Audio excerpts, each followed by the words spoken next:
Three, two, one, roll the footage.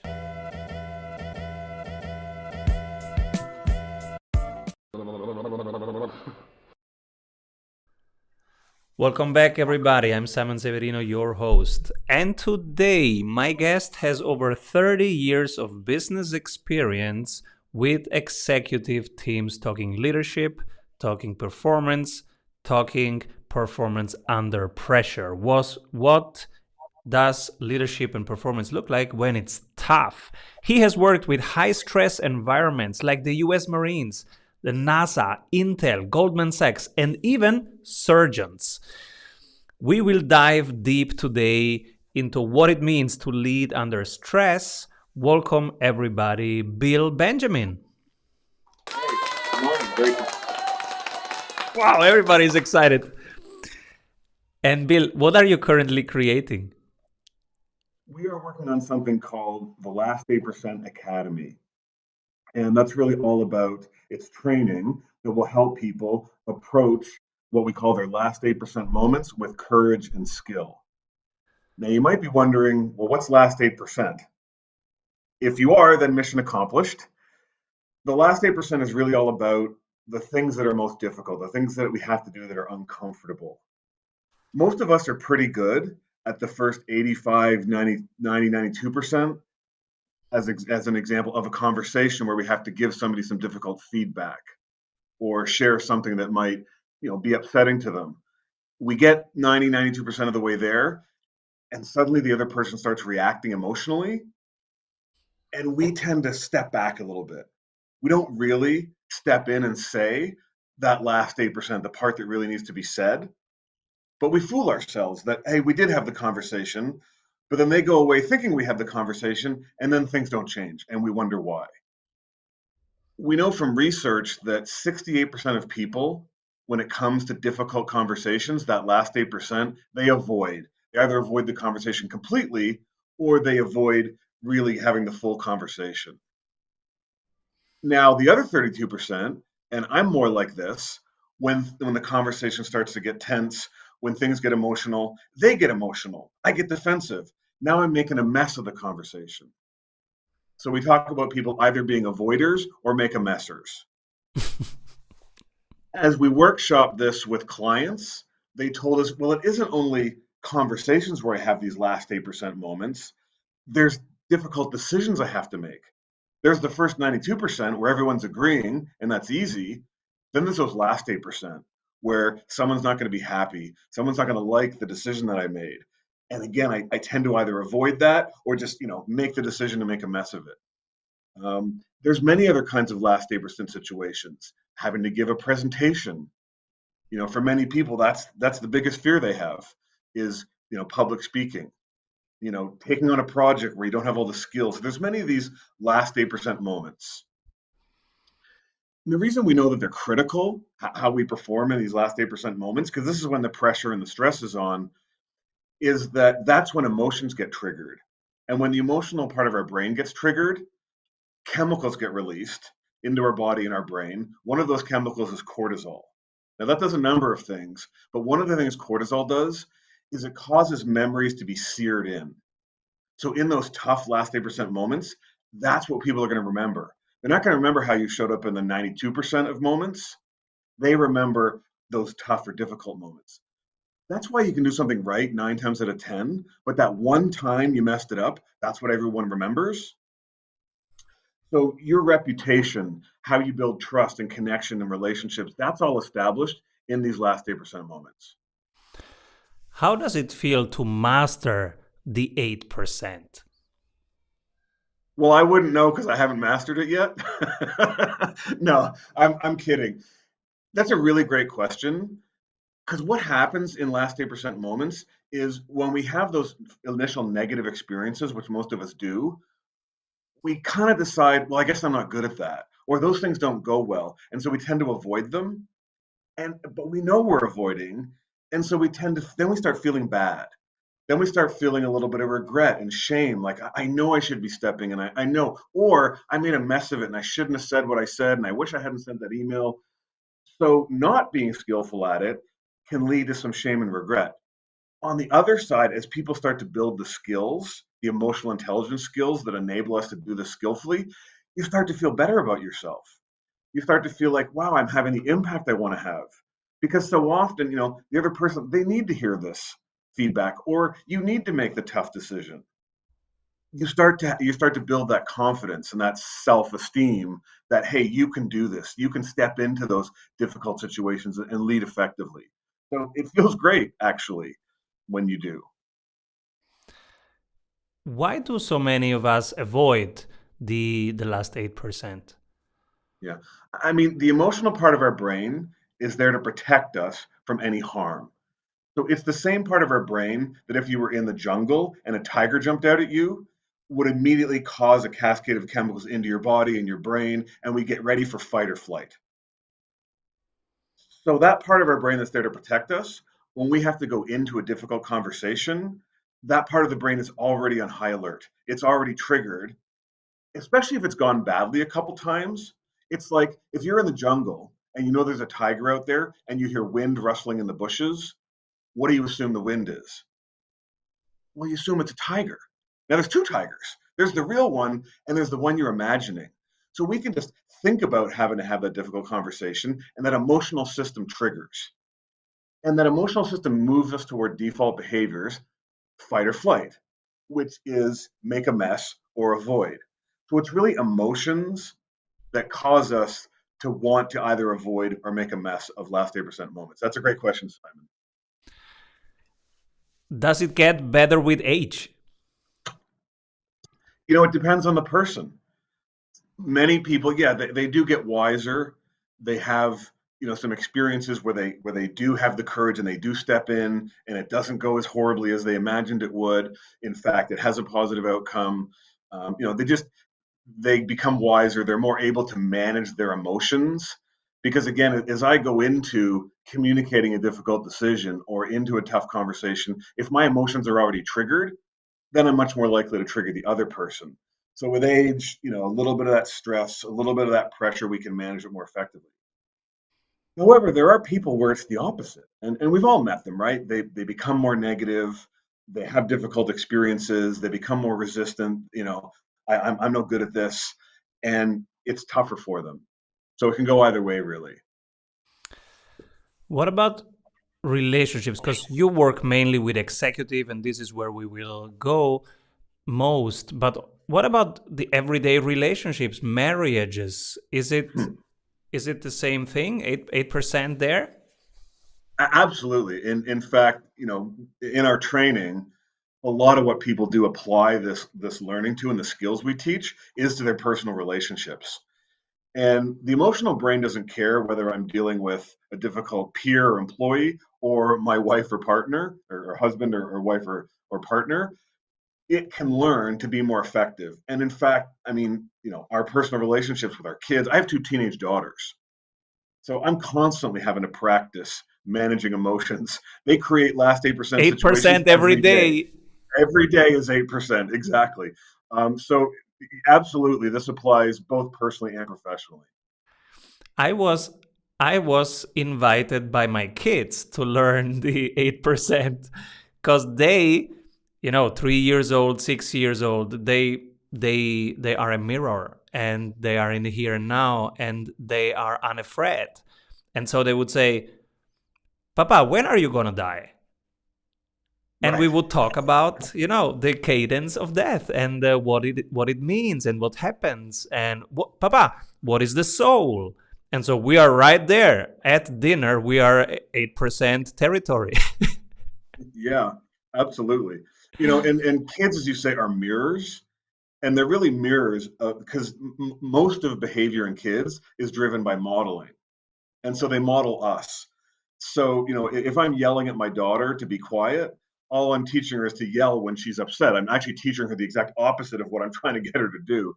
So, how we show up in those last 8% moments with our kids has a huge impact on them and what their default behaviors will be as they grow up.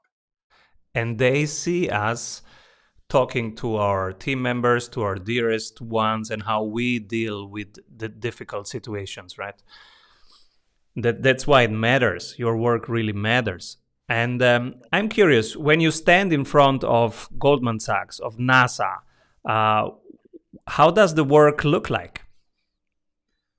So the core of what we're teaching, which is about how our emotional brain works when we're in these last 8% moments, is the same. I mean, I've been to 30 countries, as you say. I've been to all kinds of different places, work with surgeons and NASA engineers. What's different is the application of it. What's different are the cultural norms and behaviors. So, for example, in Saudi Arabia, it's acceptable to yell at people. In Asia, it's not even acceptable to disagree with your boss.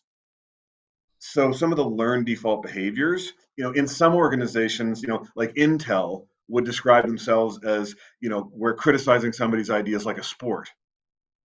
Whereas other cultures would say, oh, we have a nice culture. So people don't give feedback. So it really, so the core learning is the same. It's the application to the specific environment that's different.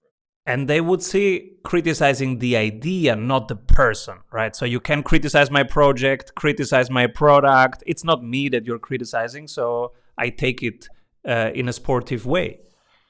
The challenge is that many people have trouble differentiating the criticism of my idea with me. And so part of the reason we were working with Intel is because that doesn't work as well. Because then people can get resistant and they can be closed-minded and defensive when their ideas are being criticized. So, how do you still challenge? How do you still give the feedback, but do it in a more skillful way? So it Because this doesn't feel is like relevant criticism. for every team listening right now. They go, oh, yeah, we also need to give critique, but how do we make it non-personal? Because we're a team. We are here to win. We are here to learn. We need Yeah. these feedback loops as tough and as solid as possible. How can we separate it? How can we not take it personal? Yeah, and I mean honestly, that's what we're teaching in our last 8% Academy. That's the work that we do with organizations and individuals. Um, I was with a group of 200 emergency room doctors. I actually got to do a presentation in person in early December. I don't know how many of those I'll be doing in the next few months, but I was in person with a number of emergency room doctors, and we were talking about these difficult last 8% moments. And one guy stood up and said, my difficult moment is having to have an end of life conversation with a family whose loved one is in ICU on a ventilator and they can't see them. And I just thought, wow, like what's a more difficult conversation to have? And he said, and I would get in there and it would be very emotional and I'd forget what to say. I'd forget how to say it skillfully because his emotions were taking over. So what we're trying to teach is when you're in those difficult moments, how can you manage your emotional brain so that you can step in and be skillful? Wow. Where do you take your inspiration from? From having struggled in my life, I have degrees in mathematics and computer science. And when I was first working in the computer software industry, I was pretty successful as an individual contributor. And then I got promoted. um, and, I took the same approach that I did as an individual contributor to leadership, being the smartest guy in the room, telling everyone what to do. I'd seen football coaches, they just yell at everybody, right? Isn't that what you do as a leader? And I really struggled. And it impacted me personally, it impacted me in business. And I got introduced to this work 20 years ago, and it really helped me. It really helped me be a better leader. It helped me be a better, father. And so I get inspired because I want other people to learn what I've learned. I want other people to be the best version of themselves as much as possible. We can't be perfect, but I want them to learn what I've learned about being effective in last 8% moments. And I'm curious, if you can pick only one person when everybody's zigging, that person is zagging, and you can give them the strategy award, who do you pick? I mean, that's kind of easy for me. It's my business partner, Dr. JP Palou Fry. He founded the company. He's the one that came up with the concept of last 8%. The other place he's zagging or zigging, I'm not sure which it is traditionally we've delivered our training as facilitator led. So whether that's in class or it's a virtual class with breakout rooms, there's a facilitator leading it. This last 8% Academy takes advantage of digital and social learning. So it's a whole new way of delivering our training. There's interactive videos, there's podcasts, there's worksheets, and then there's a couple of social learning components to create a really powerful 6-week program. And it was really his vision to come up with a completely new way. It's the same content, it's the same learning outcomes, but it's a very different way of delivering the learning where the learner has more control. So it's not show up, on this class. It's you can watch these videos when you have time because people it's a struggle to get time in people's calendars these days. So it's a completely different way of learning. And I guess it's all about practice. So you give them the video and the exercise, and then they do it and practice it. Do they record their session and send it over to you, and you give them feedback? How do you coach them over distance? How do you see their practice? So two ways. So the social learning components are we do have live classes where we get a cohort together and we talk about putting things into practice, successes, challenges. We put them in breakout rooms where they share with another person. That's one way. The other way is we set them up with a peer coach. So somebody from the program, two people from the program, peer coach each other. And as you can imagine, some people, that's the best part of the program because they get connected with someone who's like them, who has struggles and has had some experience and has asked great questions and shares ideas. And so we include the peer coaching in this as well. I want to hear the 3 books that inspire you most after one word from our sponsor. Hey, if you like the tools, go grab them for free at strategysprints.com/tools. Are there books that inspired you most? Absolutely. The first one is Emotional Intelligence by Dan Goleman. And it's a bit of a tough book. Some people struggle reading it, so I don't know that I actually recommend it, but it inspired me. It was back, 25 years ago when I was first learning as a guy with degrees in mathematics and computer science that actually being the smartest guy in the room wasn't the best way to lead. Learning to connect, manage emotions, motivate, engage, inspire in a different way, learning to manage my brain because I would get triggered emotionally and I would make a mess or I would avoid conversations. And so the Emotional Intelligence book just really inspired me to approach things from a different way. So that's the first book. The second one that is more recent I love is 10% Happier by Dan Harris. And I just love this concept because so many of these self-help books, it's some huge transformation or transformational change, and suddenly you're going to be Zen and all this stuff. And Dan's like, no, that's not for me. But if I could just do something that would make me 10% happier, that's cool. I could do that. And then he describes his experience as a skeptic with meditation and mindfulness. And it's really funny and it's really interesting and it's really inspiring. And so it's really helped me. And I'm not a, sit for an hour, go to a 10-day meditation retreat guy, but I do practice mindfulness and I do meditate occasionally. And I found it really helpful. And that book inspired me. And the third one, and this is more personal, is The 5 Love Languages. That's a great book. I mean, my wife and I, we read that and realized we have completely different love languages. I'm words of affirmation, and she's, actions, or I forget exactly the term, but, terms of actions of service or something like that.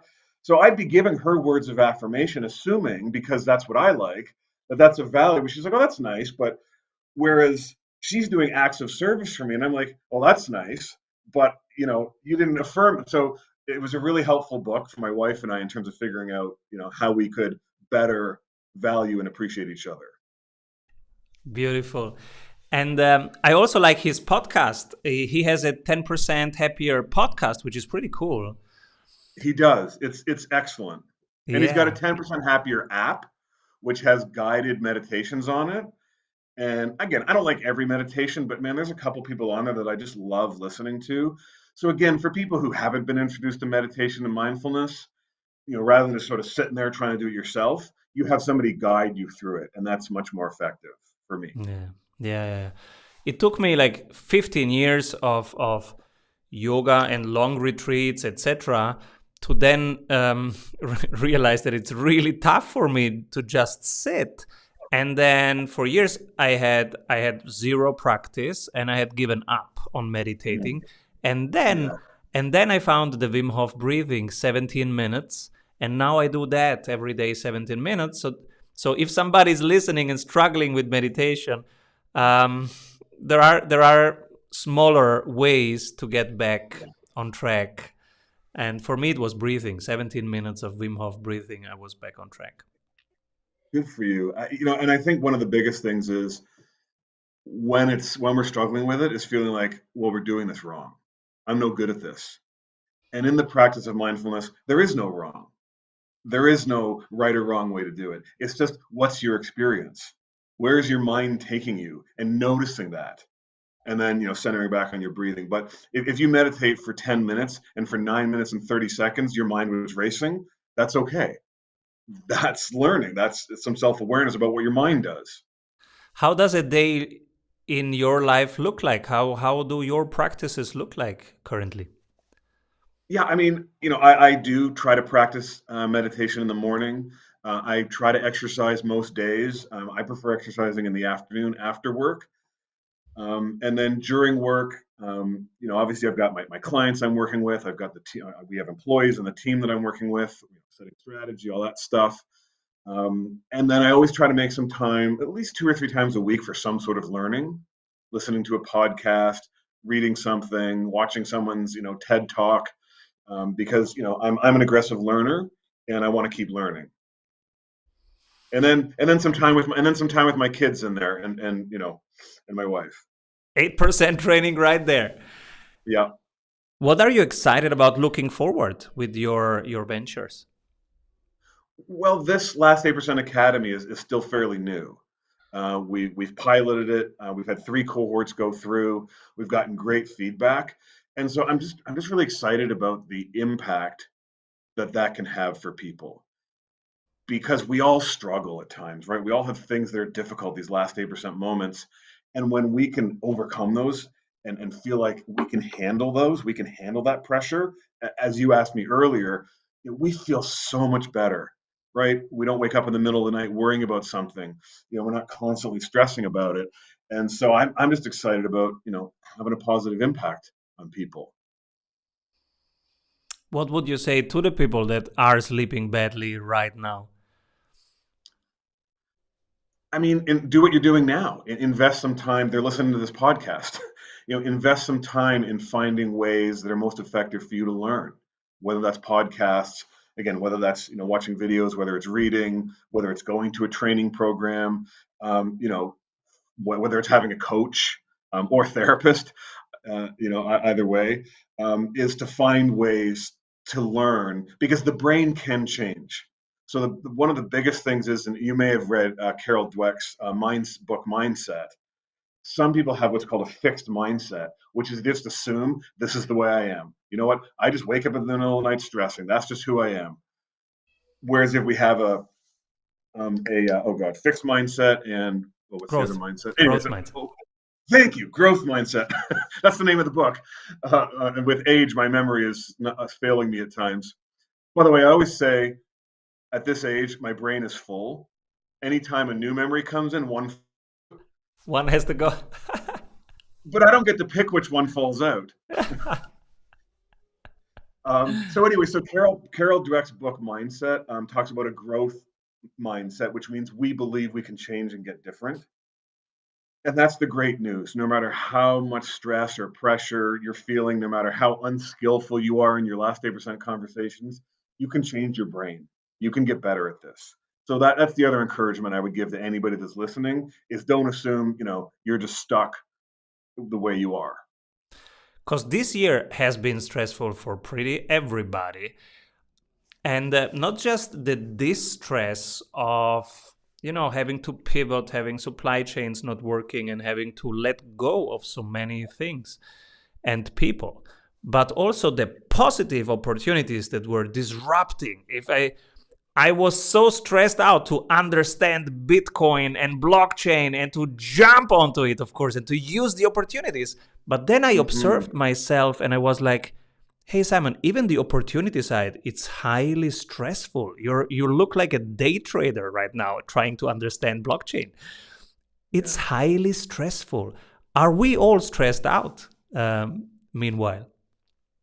Oh, I mean, definitely stress levels are much higher. You know, rates of depression, I mean, even teen suicide. I mean, it's so tough on the young kids. So absolutely, there's even more of a need for this kind of work because yes, most people are feeling more stress, more pressure. I mean, you know, you talk about having to learn new things. Back in March of 2020, when the pandemic first hit, 90% of our training was in person, was classroom. So we spent 3 weeks losing 90% of our revenue. So we had to pivot. Now we already had a virtual solution, but we had a 3-year plan to roll that out. It became our flagship product overnight. And so, yeah, we had to completely recalibrate. And the great news now is because it's now virtual, we can teach anybody anywhere in the world. We've got people from all over the world coming into these training programs. Where before, you know, if somebody in Budapest or Singapore wanted to do the program, we'd have to fly somebody there or teach somebody there locally to deliver the training. Now they can come on. Now we have facilitators who have to deliver at 11 o'clock at night or 5 in the morning. Um, but and this new Last 8% Academy, the digital solution, again, it can be done from anywhere in the world. So it has created more opportunity for us. So out of a big challenging situation has come opportunity. You're absolutely right. And I love it. We had the same situation. We had a long-term plan which said at one point all our consultancy will be online, just wherever people are. It happens on their phone, wherever they are.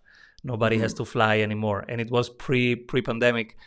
And then when the pandemic hit, we just had to pull it forward, basically, just to prioritize it.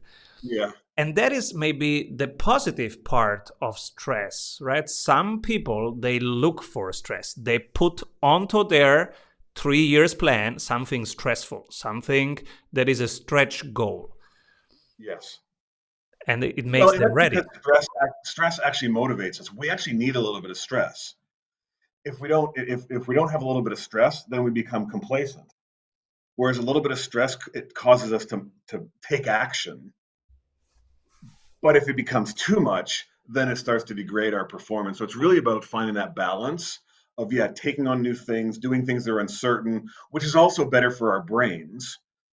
We keep our brains more active. If we're doing the same thing over and over again and we're comfortable all the time, our brain actually starts to shrink. Whereas if we're trying different things, if we're doing things that are if we're stepping into last 8% moments, the things that are stressful and uncomfortable, our brain grows and develops new neural pathways. So it's literally better for our brain. And I remember, and I experience this all the time again and again, how hard it is when you begin something early. Because I remember talking to the camera, right? Like we are talking now, Yep. 5 years ago, 8 years ago, and my friends were saying, "What are you doing, Simon? Talking to a camera, to a light?" And I say, "Yeah, I know, it's so strange and it feels strange, but you know what? In 10 years, this will be normal communication, and I want to be ready. I don't want to learn all at once when I have to. I want to enjoy this. I Mhm. want to become like a fish in the water in the communication that will be needed." Mhm. And they were like, "Yeah, but that's so stressful." And I go, yeah, it's stressful, but Mhm. and and in pandemic I was, yeah, that it same situation, right? I was ready to react.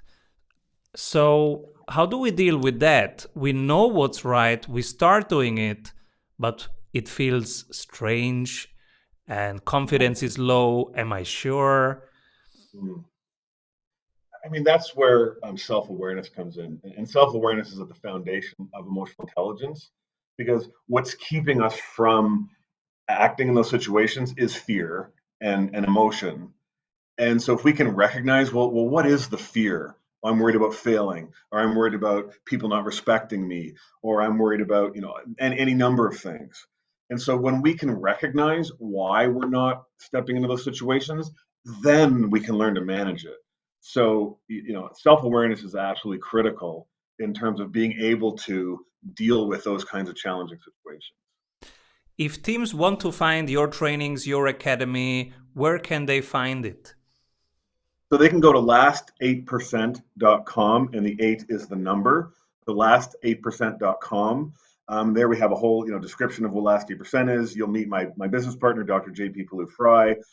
We do have a kind of smaller digital course that costs $25. And so that's a great way to get introduced to this content, this work. It doesn't have the social learning stuff that I talked about, but it's it's a smaller subset of the full academy. But it's a great way to get introduced. And so, yeah, there's lots of great videos and information at last8%.com. Bill, Benjamin, everybody. And where do you hang out? Do you have a favorite social media place? Social media? I'm LinkedIn. I know it's more business. I was Facebook for a while, but I kind of got tired of seeing people's kids eat hot dogs, or throw up hot dogs or whatever.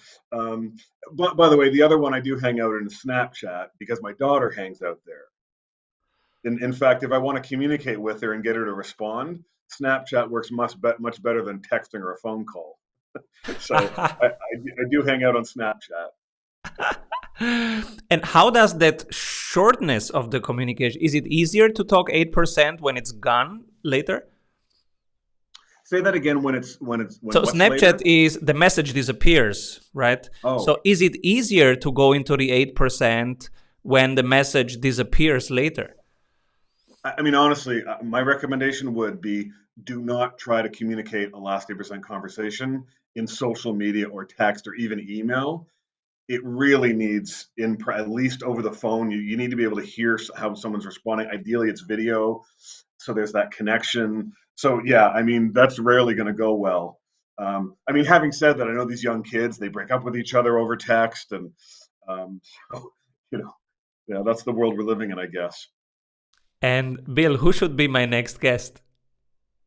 I thought I have a couple people that I really like, but one of the ones I thought of, her name is Lisa Earle McLeod, and she's just a great person, super smart, great energy, and she focuses on sales and sales leadership. And I thought that might be something that would be really valuable to your audience. So I think Lisa would be a great guest for you guys. Super cool. Thank you so much, Bill, for being here, sharing your knowledge with us. And thank you. Keep rolling. It was my pleasure. Thank you so much for inviting me. Avoid trying to do thousands of things that doesn't work. We have 274 templates for your business success. Reach your ambitious goals with one-on-one sprint coach. We double your revenue in 90 days.